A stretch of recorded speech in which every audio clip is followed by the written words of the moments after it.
for today. Simple. We're going to close out the chapter.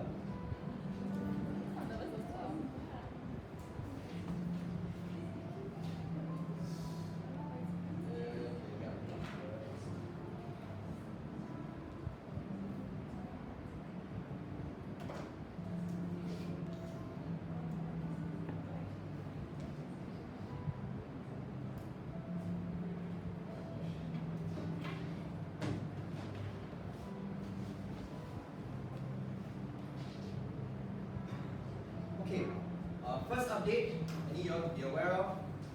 We've removed 2 chapters, yeah? Okay, for those that don't check your Google Classroom, please take note. You do not need to prepare for transport systems. Yeah? Okay, as I was running through the various chapters, and then I think to myself, how much time you all have left, right? I think the transport system you all may not have done. Okay, so we removed human and plant transport. Focus on biomolecules and cellular organization, which comprise of quite a few parts. But we still kept these 2 because you will see appear across all the topics in JH4. Okay? And then the more you revise, the better you get. By the time you're SH1, you take biology. The first few months will be a revision of these topics. Today we're going to conclude the chapter. We've done 2 broad sections so far. In the endocrine system, we looked at what makes up the endocrine system. Know that what makes up the parts are essentially the hormones, endocrine glands, the effectors with their receptors. Then we went on to how do the parts of the endocrine system work together. And we looked at one case study. How do we regulate our blood sugar levels? Just one case study, yeah? Today, we're going to focus our attention on what happens if this system is disrupted. You will find for the next few chapters, every time we learn about body system, we'll end off something like that. We'll end up with what happens if this system goes wrong. And so today, my objective is very clear. I just want to scare you. Yeah? I want you to feel the bad feelings that you will feel when you know the impacts of what happens if each system fails. More specifically, we're going to look at what happens if the part of the endocrine system that regulates your blood sugar level fails. Okay? Because that's very relevant to us. Many Singaporeans, many people living in Singapore because of the lifestyle, face this issue. So, just one objective today. Let's see what's the objective. Must be able to describe the similarities and differences between type 1 and type 2 diabetes. Very prevalent in Singapore. You may not be experiencing it, but later when we listen to Lee Hsien Loong will share some very important statistics that may scare all of us. Second, other than comparing the types of diabetes, we also hope that you can interpret graphs related to diabetes. This morning, we're going to listen to our Prime Minister Lee Hsien Loong, but soon to change to another minister. You all know who's the next Prime Minister? No, okay. So if you pay attention to the news, we have the next minister in line is Mr. Lawrence Wong. So most likely he'll be our next PM. When will the elections be? Don't know. But this was all the way in 2017. So this rally, you know, Lee Hsien Loong and all prime ministers will do a National Day rally. Yeah? So this is a good 6 years ago. Lee Hsien Loong looks a bit younger. But he's been growing more grey hair because of this very problem that we still face today. Actually, just 7 years ago and today, you can tell that he lost a lot of weight as well. It's not easy to be the Prime Minister at this age. So need to pass on very soon. Okay, so a quick excerpt from that 2017 rally. Overall, 1 in 9 Singaporeans have diabetes. But the prevalence increases as you age. If you are my age, over 60, 3 in 10 Singaporeans have diabetes. And since most Singaporeans will reach 60, that's a lot of us. In fact, if you look at yourself, you look at the person to your left, sitting to your left, person sitting to your right, most probably at least one of you will have diabetes one day. Okay, now you play the game of Oyo Piang, so let's see who will get up.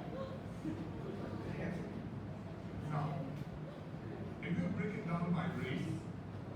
Among the Chinese, 2.5 in 10 have diabetes. Among the Malays,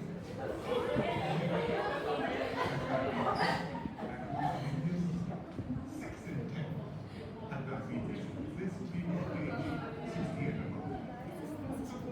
Half of Malays in my age will have diabetes. More than half of Indians in my age will have diabetes. Already have diabetes.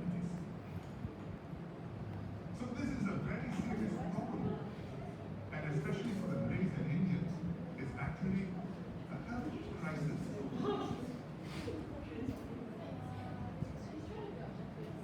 Yeah, Prime Minister is not racist, yeah?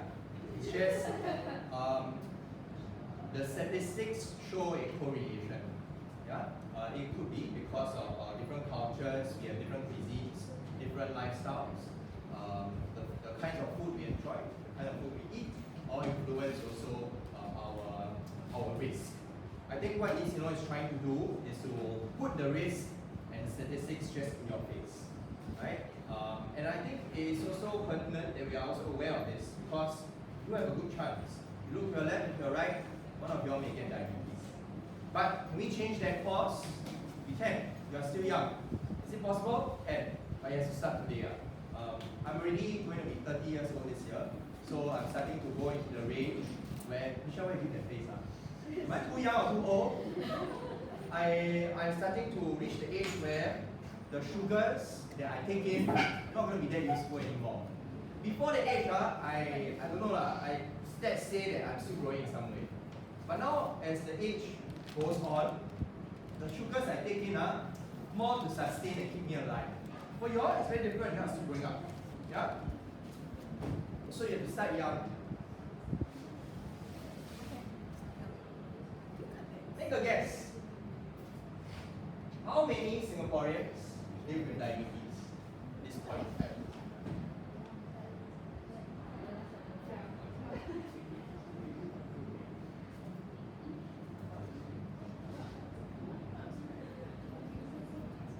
How many?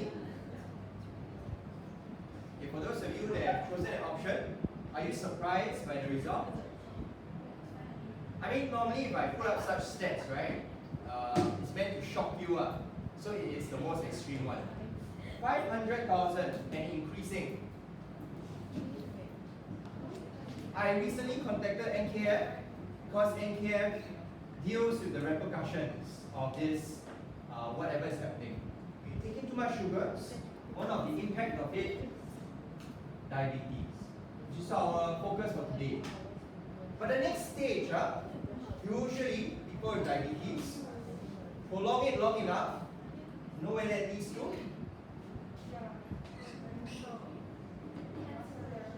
Okay, not cancer. Okay, not cancer.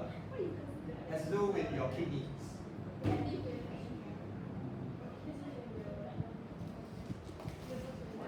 It seems unrelated. Yeah? How can taking more sugar, diabetes, okay, for us this seems quite related. How in the world does it lead to this? We'll learn more about this 2 chapters down the road. After you learn about the nervous system, the respiratory system, then we'll go into the renal system, where we will dissect kidneys. And then I've contacted National Kidney Foundation, and they've agreed to come down. They will set up booths so that they can share with you about the real problems. So this year we're going to try something new. But as I was speaking to them over the phone, they were very excited and they really want to come to the JC. Because it all starts here. You're taking too much sugar, more than you can imagine. To the point that you don't think that you're taking that much anymore. Actually, where do we primarily find all the sugars we take in? You know where?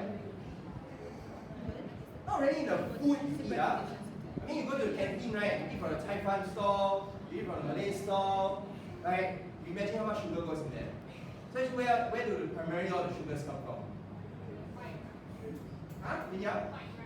White rice? Not really. Your drinks.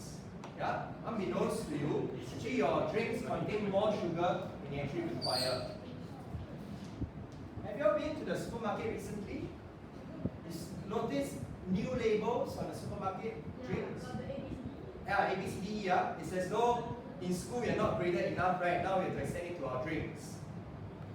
I think last year they're really pondering and questioning whether we should do this. This is from CNA. A new label will be introduced from the end of next year for non-alcoholic pre-packaged drinks so buyers can see how healthy or unhealthy they are.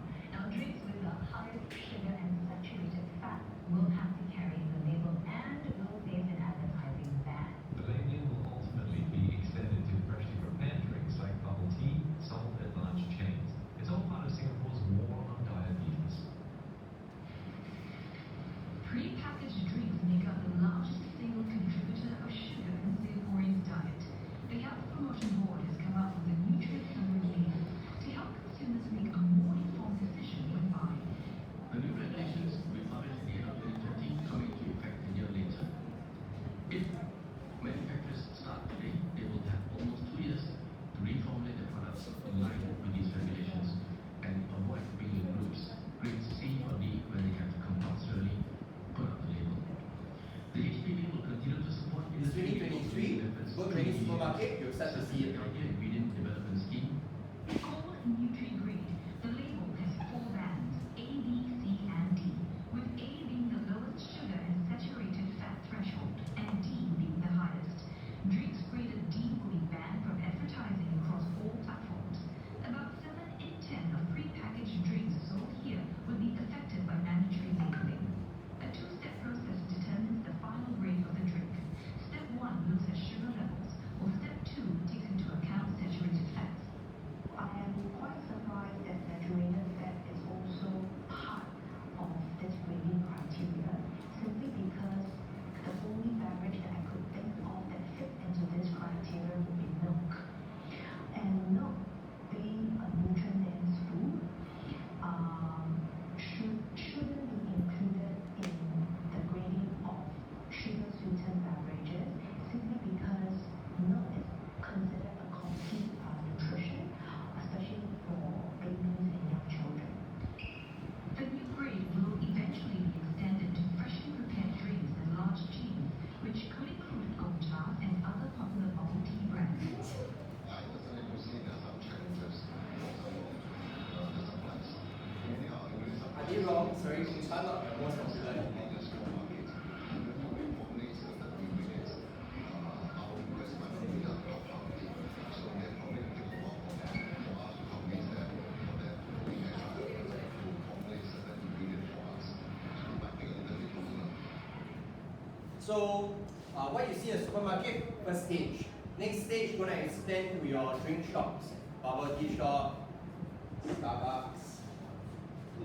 Okay, lots of sugar in all those drinks that we like to drink. Myself, do I drink all this? Okay, I used to love bubble tea. After that, I stopped drinking it. But now I drink every morning. I'll go to the canteen, then I'll order teh C. Yeah. But actually, have you seen how much sugar auntie puts into even a cup of teh C? Like if 1 spoon is like that, the amount of sugar she puts like that. It's a lot, you know. And that is teh C. Now I ask for teh C, siu dai. Siu dai means less sugar. And then she puts it like that. It's still a lot my wife goes teh C kosong. Kosong means nothing, no sugar. Then might as well not drink, right? So I still drink, and actually to be honest, I think this is still too much because I don't exercise like what you all think. I don't know if you all exercise. Then what's worrying about sugars in drinks is how easy it is to consume it, right? Yes. Wouldn't our body like produce more insulin? Oh, okay. Wouldn't your body produce more insulin? It is true. We need to respond to that, right? So we do produce more insulin. The problem lies when you do it for too long, your insulin receptors will get damaged. Okay? So later on we're going to learn about 2 types of diabetes. One type is called the result of you consuming too much sugars. Too much sugars you consume, one of the downstream effects is that your insulin receptors start to fail. Imagine the insulin receptors fail. That means to say, even if you produce the good hormone to tell your body to remove sugars from your system, you will not do it anymore. Your blood will be very sweet. I heard this rumor, don't know true or not, that if you want to know if you have too much sugar in your system, you go and urinate, then you see at the toilet bowl whether ants come. Because actually one of the symptoms, a lot of people with diabetes end up having kidney failure. You know what kidneys do? They aid in the production of urine. Okay, your kidneys are filters that produce urine. So if you have too much sugar inside your bloodstream, sometimes it may end up inside your urine. And that's actually one of the tests that doctors do to see if you have diabetes. Imagine, last time yes, Alpha? You're right, okay? So Alpha and Henry has just brought up almost two opposite, not opposite, the two kinds of diabetes that you tend to encounter. Number one, genetic factors. That one you cannot control. You born and inherit it. But can you manage and change your lifestyle? Can. The other one is your lifestyle may have caused it. The one Henry is bringing up. Not medieval times, how they test for whether a person's urine has too much sugar. Now we can use like tests, you know, then we can determine how much sugar is inside. I saw before in the medieval medical books, right, that medieval means like, I think Europe, old times, when they are knights, you know. Yeah. They have a wheel, a urine wheel. In the urine wheel, they show the different colors of urine that can come out from a person. They also use like sweetness level. So right, I'm postulating that doctors of last time, right, have this additional job of, can I need you to pee in a cup? And then you have to, how else will you tell the sweetness of the urine, right? Okay? For this morning, I'm going to look at how the two kinds of diabetes that Singaporeans have. There are other kinds, but we focus on two, because these two are the ones that you tend to see. And I think my job today is really to guide you down the path of not getting type 2. Type 2 is the worrying one. So many Singaporeans have it. Okay, before we begin, you look at the table below. Similarities and differences. Really, if by today you can compare and contrast these two forms of diabetes, job is done. So, I'd like you to look at the two, similarity and differences. As you watch the video, I'd like you to jot down some of your learning. I'd like you to pay close attention to the differences. Diabetes refers to a group of conditions characterized by a high level of blood glucose, commonly referred to as blood sugar. Too much sugar in the blood can cause serious, sometimes life-threatening health problems. There are two types of chronic diabetic conditions: type 1 diabetes and type 2 diabetes. Pregnant women may acquire a transient form of the disease called gestational diabetes, which usually resolves after the birth of the baby. Pre-diabetes is when the blood sugar level is at the borderline, higher than normal, but lower than diabetics. Pre-diabetes may or may not progress to diabetes. During food digestion, carbohydrates, or carbs, break down into glucose, which is carried by the bloodstream to various organs of the body. Insulin is a hormone produced by beta cells of the pancreas and is necessary for glucose intake by target cells. In healthy people, beta cells of the pancreas produce insulin. Insulin binds to its receptors on target cells and induces glucose intake.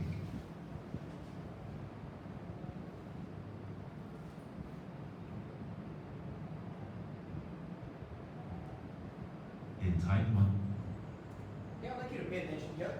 One of the outcomes of insulin is that it makes your cells more permeable to glucose, so that your cells will take up any excess glucose flowing through your bloodstream.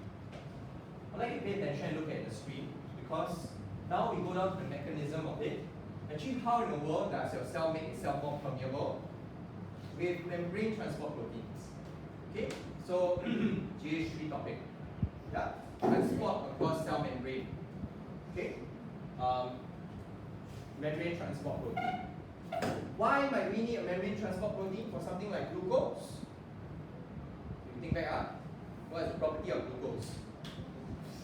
What is the property that may not allow it to pass through the hydrophobic core cell membrane? It's hydrophilic because, sorry? Many OH groups when you look at glucose. Okay, so Henry asks, what's the role of insulin? Okay, we watch out what happens. The role of insulin is this. When insulin binds, target cells and induce glucose intake. okay, so it's what happens. When insulin binds to the pink receptors, it causes more glucose transport proteins to be inserted into the cell membrane. That's how it makes it more permeable. This is not in your textbook, but it is very related to JH3. Okay? Yes?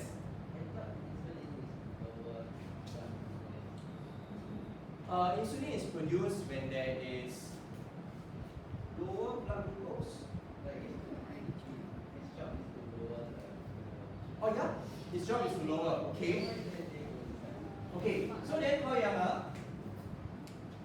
Currently, there's a lot of sugar in the blood, right?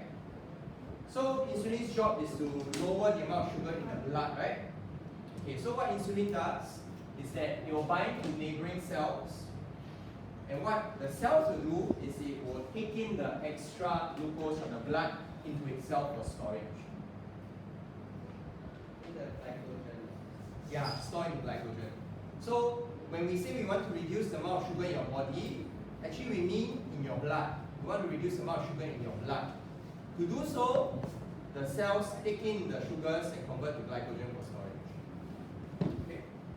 Yes, Shami?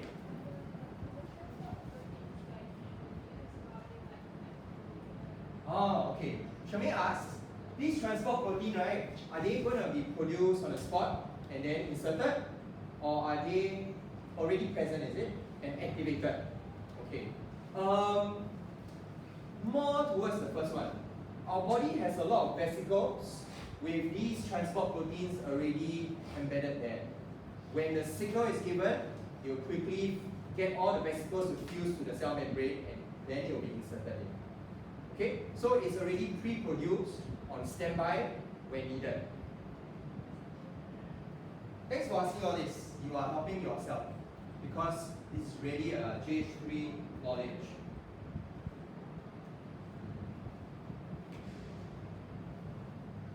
So this is in a healthy person. Let's see what happens in type 1 diabetes. Okay, this all happens in a healthy person. Let's look at what happens in a person with type 1 diabetes. Can you spot the difference between type 1 and type 2? In type 1 diabetes, beta cells of the pancreas are destroyed by the immune system by mistake. The reason why this happens is unclear, but genetic factors are believed to play a major role. Insulin production is reduced. Less insulin binds to its receptor on target cells. Less glucose is taken into the cells. More glucose stays in the blood. Type 1 is characterized by early onset. Symptoms commonly start suddenly and before the age of 20. Type 1 diabetes is normally managed with insulin injection. Type 1 diabetics are therefore insulin dependent. In type 2 diabetes, the pancreas produces enough insulin, but something goes wrong either with receptor binding or insulin signaling inside the target cells. The cells are not responsive to insulin and therefore cannot import glucose. Glucose stays in the blood. In other words, type 2 diabetics are insulin resistant. Here again, genetic factors predispose susceptibility to the disease, but it is believed that lifestyle plays a very important role in type 2. Typically, obesity, inactive lifestyle, and unhealthy diet are associated with higher risk of type 2 diabetes. Type 2 is characterized by adult onset. Symptoms usually appear gradually and start after the age of 30.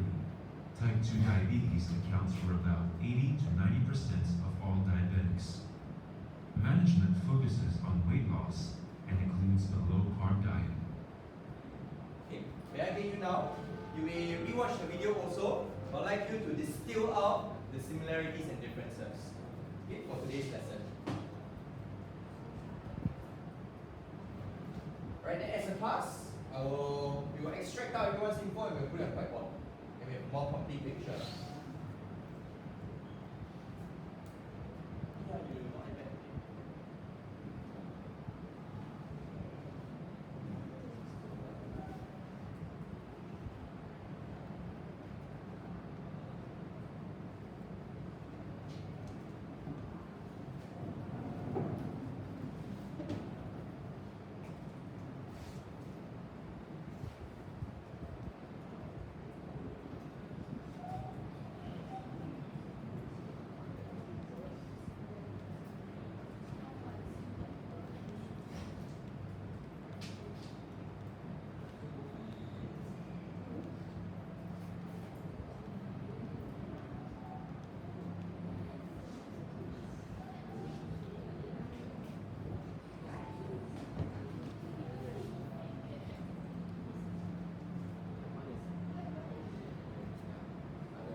Give up to 9:35 to type in your thoughts, and we will distill out everyone's thoughts from your feedback.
more minutes and we will look at what your friends' thoughts are.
Last time my grandfather had diabetes, but if you look at his lifestyle, it would have been expected. He preferred to drink Coke very much than water. So it's every meal, right? He needs to hydrate himself. You see him drinking a bottle of Coke. But when he was older, what the family does is that because his excuse is that Coca-Cola is cold and very refreshing. So then the solution then for the family was that, yeah, I'm just going to take water and I'm going to put it in the fridge. Every once in a while, then during special occasions, then we'll let him have one can of Coke. I still remember one of the Chinese New Year's, we let him have one can of Coke. He went to the store, he bought one, and he came back drink. Then drink finish very right. For some reason, as he was about to walk off, he noticed another Coca-Cola in his pocket. He bought two. But not good. It all leads to other things. After that, for diabetes, always the next step, right, is kidney failure. Kidney failure is, I mean, when we reach that chapter, I think you see the things you need to be hooked up to because of kidney failure, you also be scared. Try asking KF to bring down one dialysis machine. Then you can see the size of the needle that needs to go into you to clean your blood. You know what the function of kidneys is? It is a filter. It filters out waste from your body. But high sugar levels can cause these filters to fail. And if they fail, your body cannot filter waste anymore. And so what it needs to do is that people that are kidney failure, they need to be hooked up to machines where they take out blood, all your blood from your body, feed it into a machine, get clean, and then you'll pump it back into your system. And you have to sit there every week for a few hours, just for all your blood to drain out and to come back in, to be clean.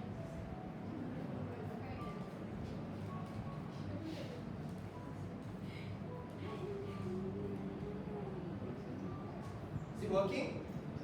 Okay, once I hit a checker, I'll show how it works. Yes. Teacher?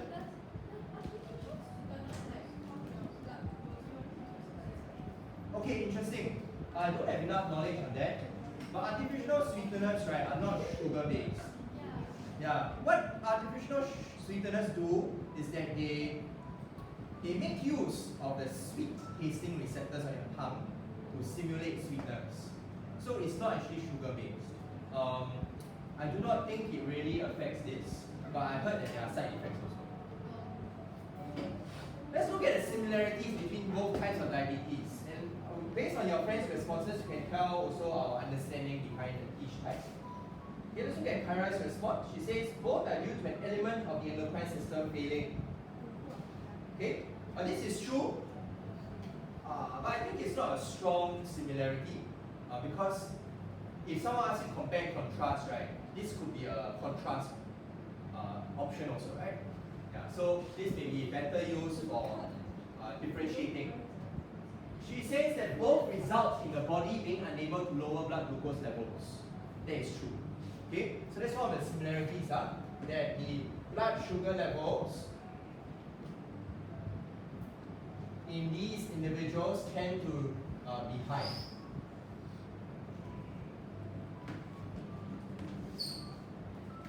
They tend to be higher than a healthy individual. Can it come down? Can. Let's say you go for a run, then your body needs the glucose, it will go down. Yeah? But if you are going to lead a sedentary lifestyle, it's not going to come down. Okay? You'll take, no, not, but you'll take very long. Okay, so blood sugar levels tend to be very high. She said both are incurable. Type 2 can be managed but not cured. Okay? Incurable is extreme, but it's the truth. So, we have to do management. Type 1, okay, type 2 diabetes and type 1 both are quite incurable, the damage that you cause. But can we manage it? We can. And as we watch the video, right, how we treat it and try to manage the symptoms are a bit different. However, says both occur when blood glucose levels are very high. Not exactly true. Almost seems like chicken and egg. Which one came first? High blood sugar levels can actually, if you take in a lot of sugars, it could lead to type 2. Not so much type 1. But once you have type 1 or type 2, the outcome of it is that your blood sugar levels remain high. Okay? But high sugar could have caused type 2. The link between how high sugar causes type 2 is not as direct as you think. Rohit says both are associated with genetics to a certain extent. Type 1 and type 2 to a certain extent associated with genetics. But if you read online sources, most people agree that type 1 is really down to genetics. And as a result, you'll notice that one of the factors it says early onset. Little kids can have it too. Okay, early onset means when you're young, very young, right, it can already appear because it's down to your genes. So type 1 is really more associated with genetics. Okay, so genetic factors more predominant. Type 2 kind of more down to your lifestyle. Okay, to say that there's no genetic factor, not true. Got a little bit lah. Okay, some genetic factors may affect this. Yes. If you have type 2, then you will give birth, you will have like higher, more like genetic for type 1. Oh, if you have type 2 diabetes and then you give birth, okay, I'd like to see you try. Will your baby have type 1 diabetes? Like higher chance. No. Okay, type 2, if it's lifestyle induced, your child will not get the negative outcome of your own lifestyle. But if you have type 1 diabetes, there is a good chance that your child may have it also. Shavika? As Hao Yang was asking that question, suddenly that question also popped in my mind. Can you have both types of diabetes? They seem, okay, mechanism-wise different, right? So logically speaking, sorry? Why not? One, right, the problem is that you're not producing enough insulin.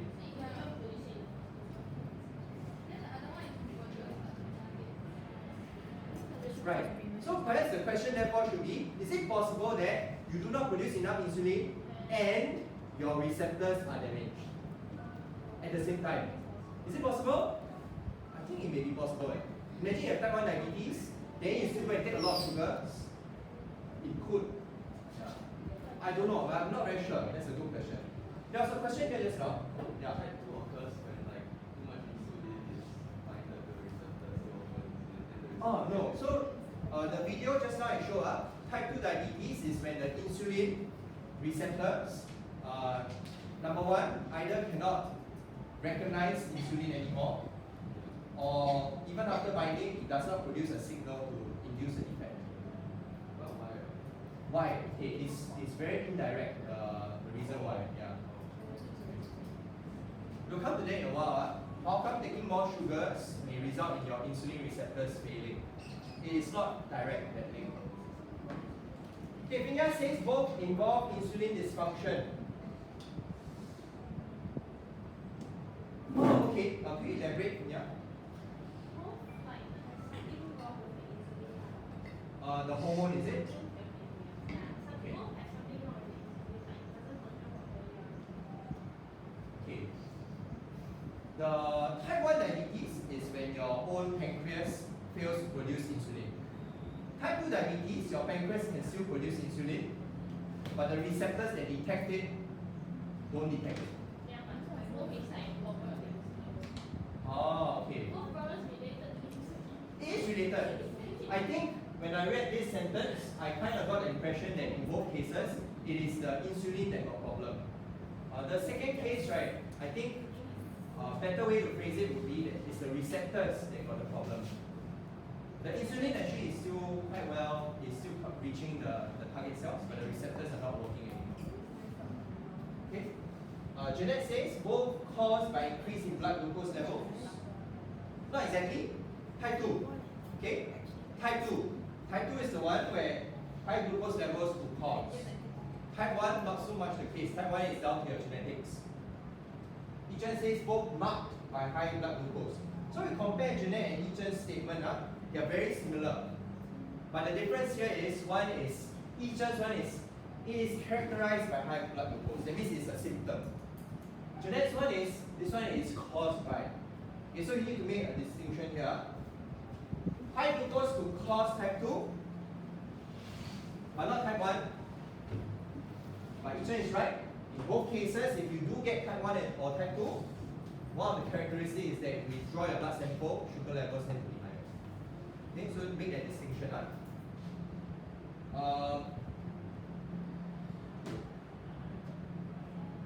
Ella says both type 1 and type 2 diabetes are a result when the body can't control blood glucose levels. That is true. Hence can't store glucose in the form of glycogen. Yes. So we see that there's high sugar levels because of what you said, right?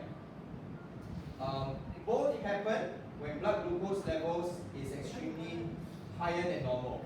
Okay, so I think this is where, as a class, we need to draw that distinction. When there's high blood glucose levels, it really affects and causes more of you to get type 2, not type 1. We must remember type 1 is really down to your genes. You can get it as a baby.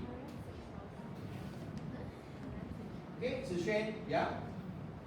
Both result in less glucose being transported out of the bloodstream. Yeah? Henry, both occur when insulin cannot affect target cells. Henry, after, you can tell the difference now, right? Yeah, so this is more type, which one? Like type 2. Yeah, more type 2. Insulin is still present. Okay, Ziwei says both cause increase in glucose concentration. Yeah. Siqi says both result from something wrong with insulin. Not exactly. Type 1 is the one that insulin got problem, not being produced. Type 2 is the receptors that detect insulin. Okay, so as we scroll down, we largely see quite similar points.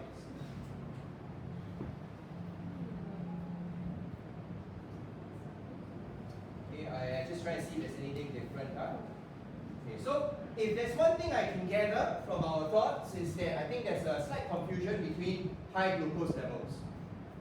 High glucose levels is a symptom, characteristic if you have type 1 or type 2.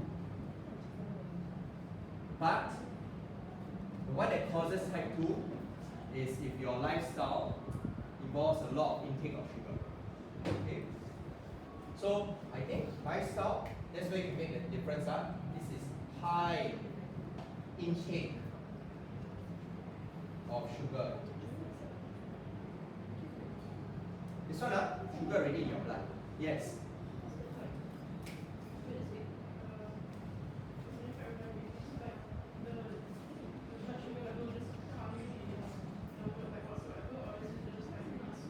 Okay, Shamika asked, in both cases of diabetes, is it still possible? May I rephrase the question? If it's still correct, is it still possible for your blood sugar levels to go back down?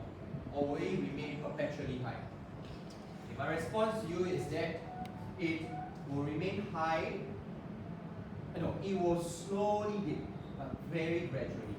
The reason why it gradually goes down is because your body still needs glucose for its other metabolic needs.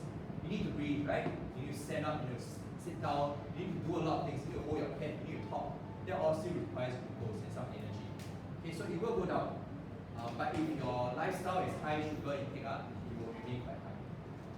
Yes, Ram? Sorry?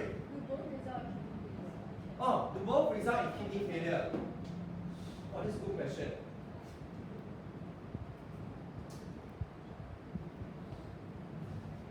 What do you think, If not managed and the blood sugar levels remain high, possible.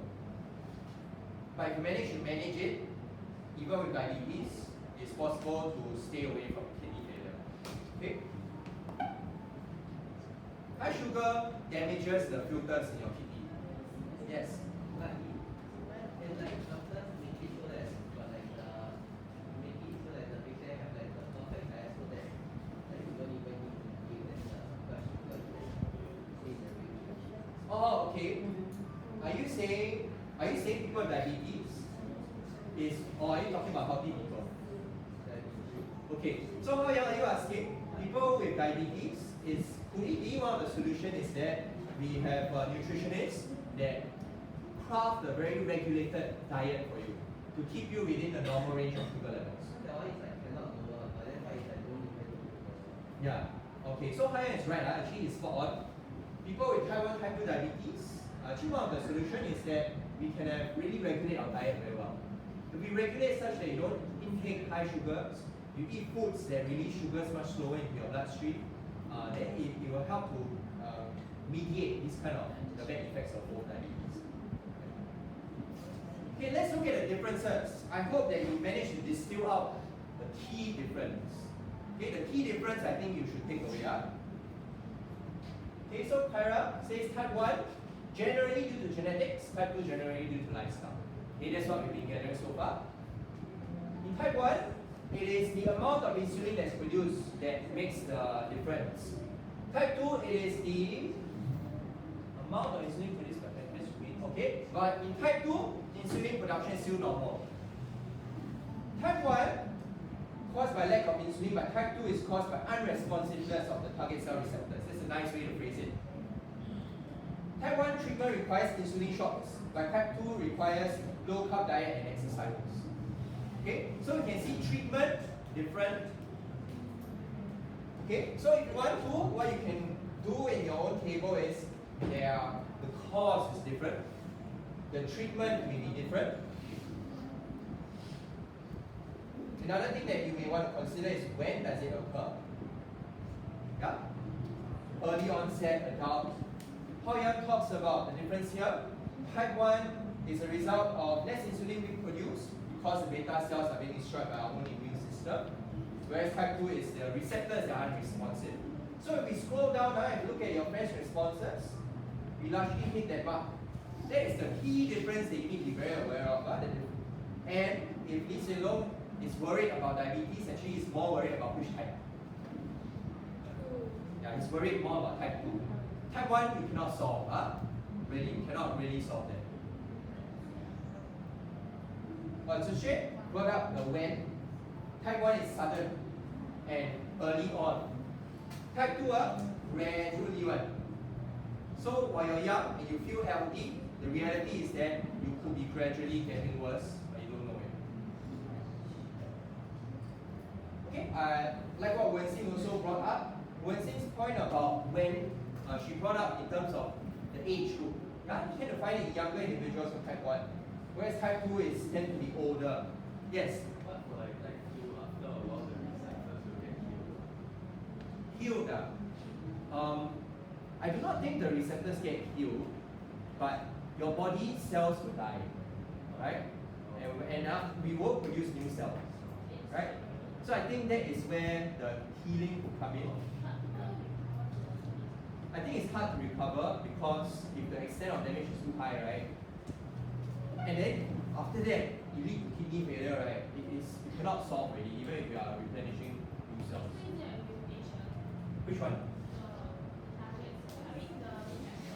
Oh, why it gets damaged, is it? It's not a mutation. Okay, later on we'll watch a video on what causes the damage in the insulin receptors.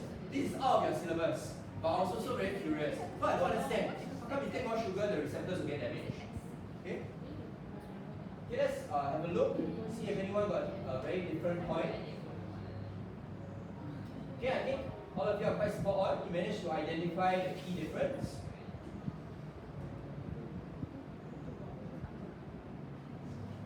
Okay, so if you want to characterize the differences, you can characterize in terms of cause, when does it happen, the treatment options. Now, down to the very curious part. Actually, if you think about it, how do you think eating a lot of sugars cause damage to your insulin receptors and then it leads to type 2 diabetes? Want to make a guess? Okay, type 2 diabetes is the insulin receptors that are non-functional. So I want to make a guess, how does taking in a lot of sugars lead to that? Maybe they are overworked. Okay, Alpha says maybe they are overworked. Possible? Take a lot of sugars, pancreas constantly need to produce insulin, and maybe the receptors keep binding insulin, maybe it fails there. That was also my train of thought. But when I went to research a little bit more, right, actually the link is not direct at all. Sugars. You know what happens to sugars if you eat too much of it? It gets stored. Not only as glycogen, but it can be stored as fats. It is the fats that's the problem, not exactly the sugars. If you eat a lot of sugars but you use them up, it's not an issue. But when it's converted to fats, it's the fats that cause the damage in insulin receptors. You do not need to know this, it's out of the syllabus. But let's just watch and learn a little bit more. The link is not direct.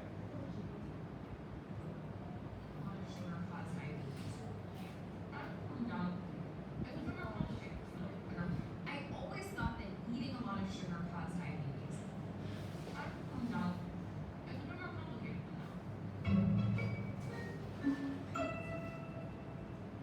In the US, diabetes is really common.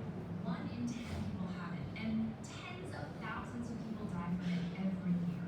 And according to a study done by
drink, think very carefully. Your Starbucks, your bubble tea. If you go to a canteen, you get a sugar drink.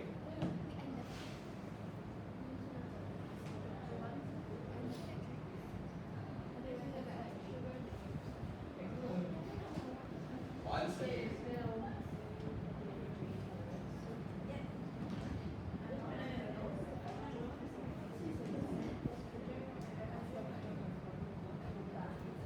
Many of us once a day. I am quite glad that coming second place is that you are water purists. You only drink water. For you? What are water purists here? Good, good. Yeah? You just need water. You get your sugars from other sources like your fruits or the foods that you eat. Yellow, twice a day. More than 3 times a day. Okay? Wherever you are, I hope you exercise. Because, as the video suggests, and a lot of research suggests, actually it's the sugar that gets converted into fat that leads to inflammation that results in the insulin receptors not working well. Not a direct link between the sugar and insulin receptors. So, that's for you. I want to make a guess where we get insulin from then. If one of the treatments for type 1 diabetes is to inject insulin, so insulin injection. Make a guess where we get the insulin from. We must find a way, right, to get vials of insulin so that we can give it to people with type 1. What's your wildest guess? Yes. Oh, yeah, it's right. Like all medicines. Okay, we get it from the doctor. It needs to be prescribed. I had a bad question. Where did the doctor get the insulin from? Where do you think the doctor got the insulin from? Okay, Alpha's best guess is that we get it from dead people. How will you feel about that, Alpha? Like people can donate their beta cells. Oh, could it be that people donate their beta cells and then? Oh, then we grow the beta cells in the lab, then we produce insulin from there. Possible? Okay, you are nearly hitting the mark. Okay, nearly, yeah. For a moment, I thought you all were suggesting we farm humans so that we can get insulin. Okay, no, okay, we don't do that. Close. Where do you think we get insulin from? Sorry? Sorry? Sheep. Animals. How do you feel about that? Okay, the reality is in the past, we got insulin from animals. Yeah. So, we take the insulin from animals, extract it out, make sure it's clean, and use it on humans. But you can imagine the negative effects of that. This is after all injecting something that's foreign. Although it's still insulin, it comes with the certain differences that distinctively make it an animal insulin, but it still works out. But it will have impact on your body. Your immune system will fight and react. We don't do that anymore. We do something else. It has to do with the lab. Okay, could we make insulin from scratch? Insulin, after all, is a protein, right? And we do know the sequence that we require to make insulin. We do make it, but not in a way imagined. We use what do you call genetic engineering? Yeah, are you in that in LA now? Right, you're doing artificial intelligence, no, tech, science and tech. It is science and tech. We use genetic engineering. We actually genetically modify a living thing to produce human insulin. Okay, so this is what we do. This is a human. Okay, we take out the gene that produces insulin. Okay, because after all the proteins will produce the information, the recipe for it is in our genes, right? So what we've done, we figure out what to do is we take out the gene from humans that produce insulin. Then we put this gene into another living thing, now with the gene, the human one. And this living thing will end up producing insulin for us transcription, translation, all done. Want to make a guess what this living thing is that we put in? You know very bad, huh? Can you all picture a whole lab cages for monkeys, and then how to take out the insulin? Huh? Inject into the pancreas and pull out. Rats, Like the newborn baby. of what? Humans? Like they have a lot of newborn baby. Yeah, of what? Like a hospital. Are you still referring to humans? Rats. Okay, ask, do you feel comfortable or not? Rats. Right? Put in a poor rat. Tons of cages, tons of rats. Right? The process also very manual. You think about it, need to go in, extract out the pancreas. So think. What is something that you can get a lot of and can grow very fast, very fast? Bacteria. So the living thing that we are using is bacteria. Okay. Yes. So, like the people with diabetes and really short, it means that they cannot just anyhow. What do you mean by that? Like, if like I have diabetes, then my parents have diabetes, and then I don't have my shop, but yes, I cannot use his one, because his one is disease. No. Okay. Good question. How you ask, right? This gene, right? Is it like specific to the individual? Like, how has type 1 diabetes? Do I have to take his gene, right? Then, if I have diabetes, do I have to take my gene and then put in bacteria? No. We use, because largely the insulin that we all produce are largely the same as a human race. Okay, so don't need don't need your specialized gene for it. Okay, so we use bacteria. Okay, we use bacteria as the host. We put the human gene for insulin into the bacteria. Then we just let the bacteria multiply. We literally grow it in factories, in tanks. We let these bacteria multiply. Every time they multiply exponentially, each one can produce more insulin. It's amazing how much it can produce. So if you really want to get the insulin out, what do? Okay, we're not so crazy as to go in and then extract each one out. We just kill all the bacteria, filter, and get the insulin out. Insulin is not yet our life. Yeah, it's a hormone. Okay?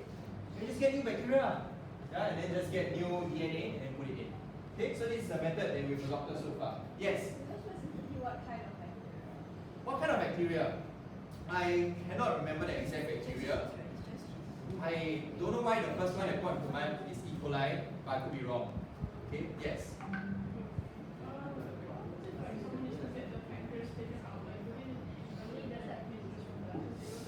Okay, what happens if a person needs a pancreas taken out? Actually, that is an organ that you really cannot know.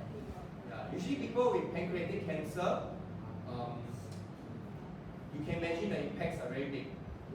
Pancreas is also an exocrine gland, right? All the digestive enzymes. Also endocrine, regulate blood sugar levels.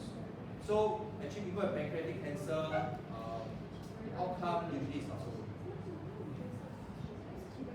I'm not sure if you can have organ transplant for pancreas either, because to take it from someone else doesn't quite work, then that person doesn't have. But if you have 2 kidneys, you can donate 1 kidney to another person, with 1 who's still surviving. Yes? Can you transplant pancreas from a dead person to possible, if still fresh? And if the blood types match? Why is it? But he has no reason to, right? I don't know, the bacteria doesn't really think. So, as it's carrying out transcription translation, it will just also produce the gene along with it. It just produces insulin. Yeah. It will just translate the gene also along with it. Okay? So, to end off today's lesson, before we do practice makes progress, let's look at what it will look like in the form of a graph. I'm going to show you what it looks like to a healthy person. If you're a healthy individual, you'll find that you have a normal range of sugar levels. They're still within normal. And what you expect is that your blood sugar levels are constantly fluctuating. Sometimes it goes up a little bit, sometimes it goes down. It may go down because right now you are using the energy to type. It may go up slightly a little bit because you have a small little snack. Right? Then maybe later go to the canteen, then you have a sugary drink, may go up. But before it can exceed the unhealthy range, your body, through homeostasis, will try to bring it back down. Your body will always try to keep it within this range.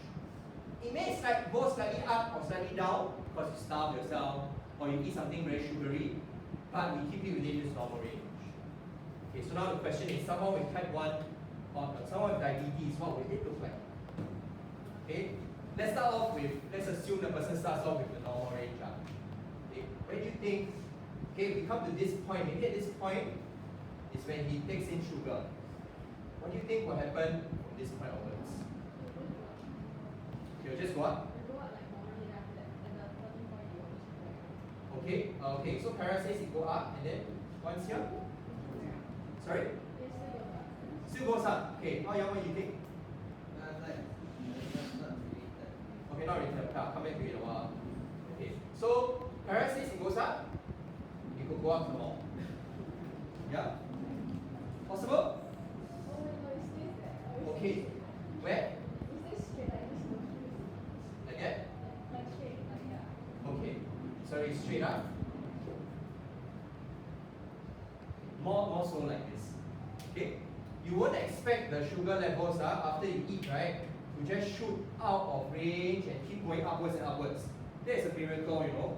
Yeah? You just take 1 cup of sugar, right? Your body produce more sugar by itself. That's a miracle at work. But it doesn't happen. So what happens is that it will increase and likely it will stay at this level because your body cannot bring it back down. Okay? This is a graph you expect to see. Next question you may have is, between type 1 and type 2, will the graph be different? Same. Okay? The outcome is the same. Whether you have type 1 or type 2 diabetes, your blood sugar levels cannot be brought back down very easily.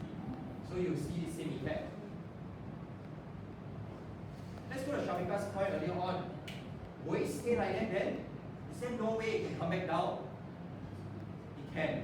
So let's modify this graph a little bit more. Rather than stay a flat line, what you would see is the graph gradually dips down. It does dip down, but very gradually. One may ask you, why the dip?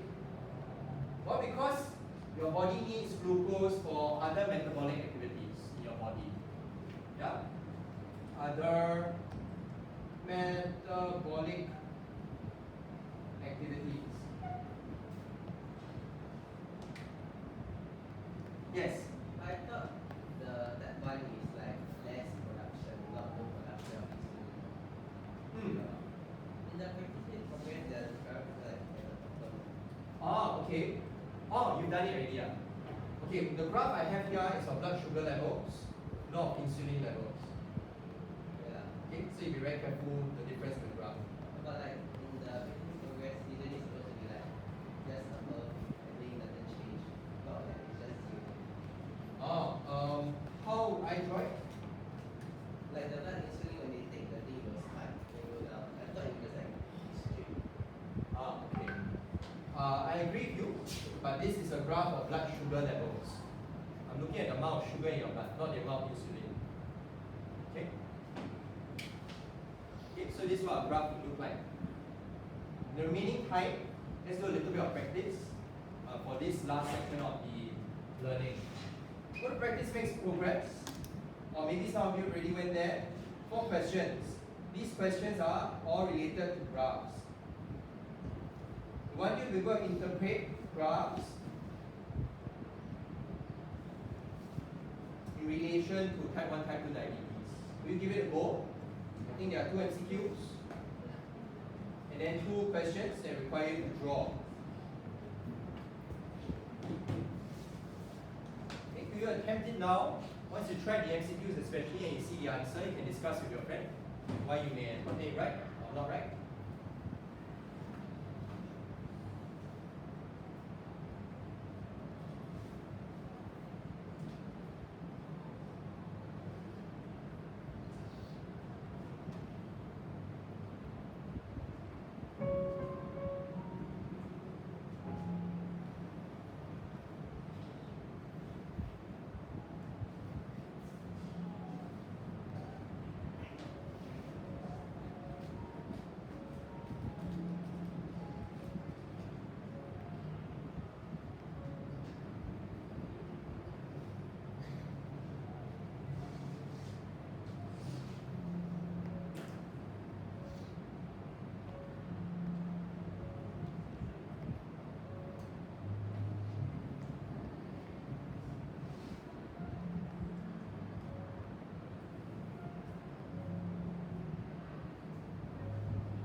two dotted lines in the question related to homeostasis, it usually means that there is like a healthy range.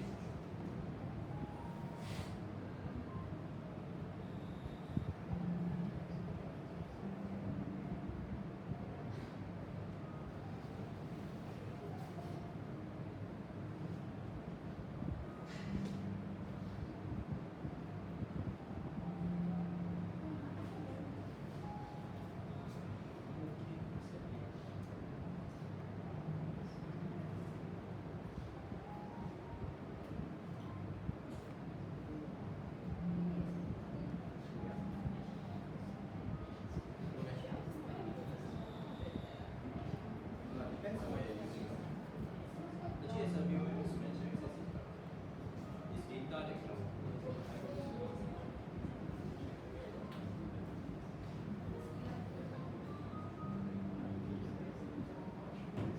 so it could be better.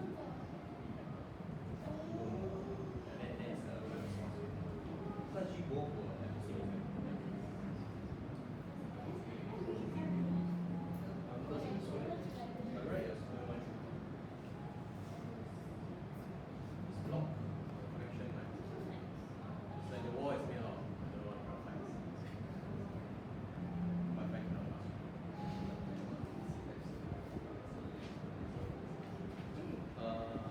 From my understanding, is that there's still insulin but really low. I think it really depends on individual. Some to different extent.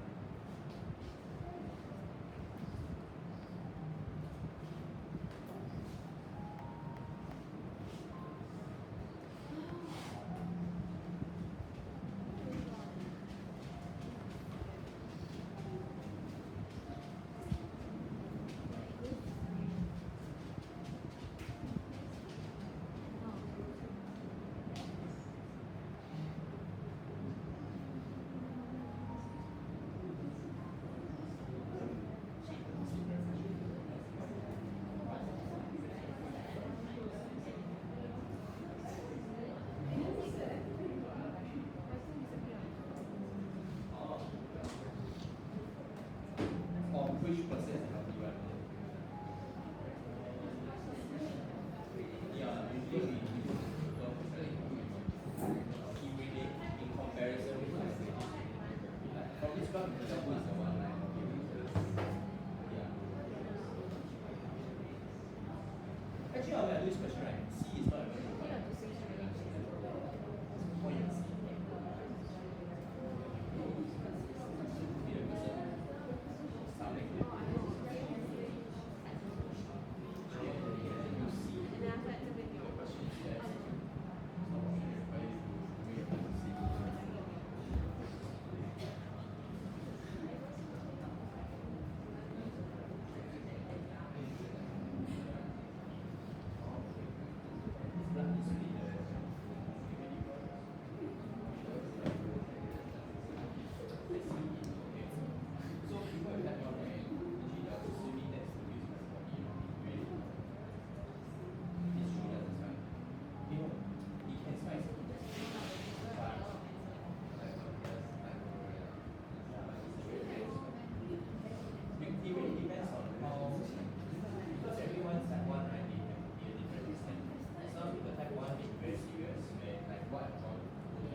questions very interesting? How to draw? I think you can download it.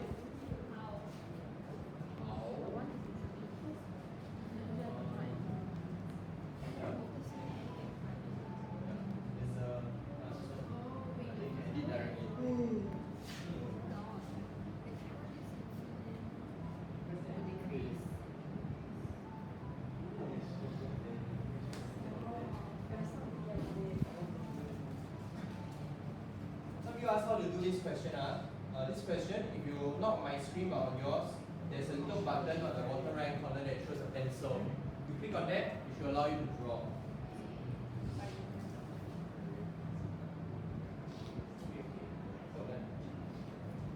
Open your graphs.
Around 5 more minutes before the end of the lesson. Right now, 9 o'clock. Yes. That is a good question, right? Because that affects what you're going to draw, right? Kiran asks, I think it's a very important question because it helps you with this question here. It affects where you're going to draw your graph, right? So she asked a key question. People with type 1 diabetes, do they produce no insulin at all? Okay, so I think the response to you would be, I think it depends on individual to individual. But one thing is for sure, person with type 1 diabetes will definitely produce less insulin than a healthy person. What this means for you is that you could put it as all the way at the bottom, no insulin produced. You could put it as very little insulin produced, but the key is that it has to be less than a healthy person.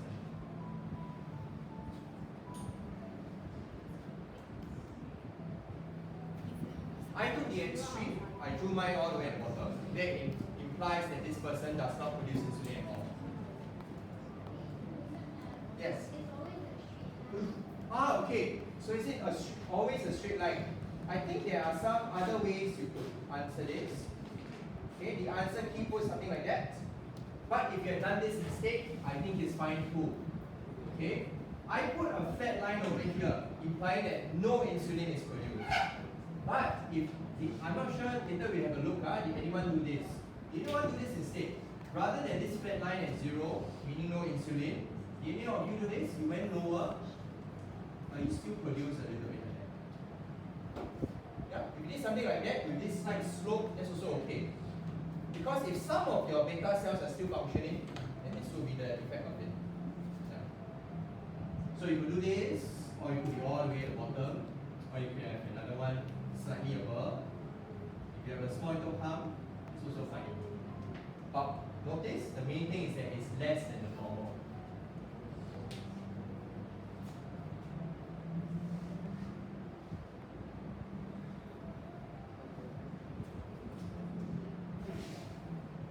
In the last 3 minutes, may I get you to fill in the exit parts? Once you're done with the questions, you can type in some of your own curious questions. And as we've been doing, you can answer some of them in the next lesson also. But I think we don't have time for today. Tomorrow, once I've answered all the questions for endocrine system, we'll dive into the nervous system, the next communication system. Yes. So, like, just now in the video, all the experiments are usually like a direct method. Usually, studies like that, they don't make people get diabetes. They usually will find people who already have such lifestyle, and they compare across the outcome. Because not ethical. Right, and then next chapter, nervous system. I'm quite excited, but I've not chopped my eyeball for a long time. Not yours? Nervous system. Still all about communication, but now we're going to go into the fast form of communication. Electrical signals. Hormones are rather slow in their signaling. It needs to travel through your circulatory system to reach whatever part. Nervous system, almost instant.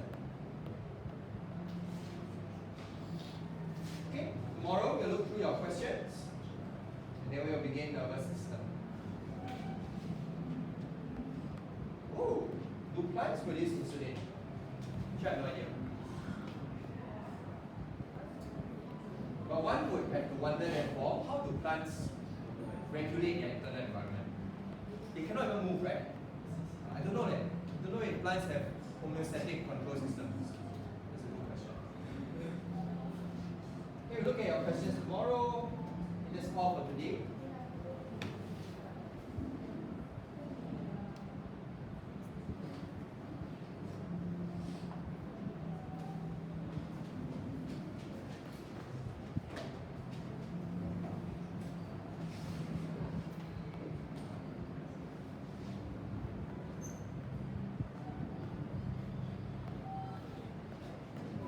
Thank you, class.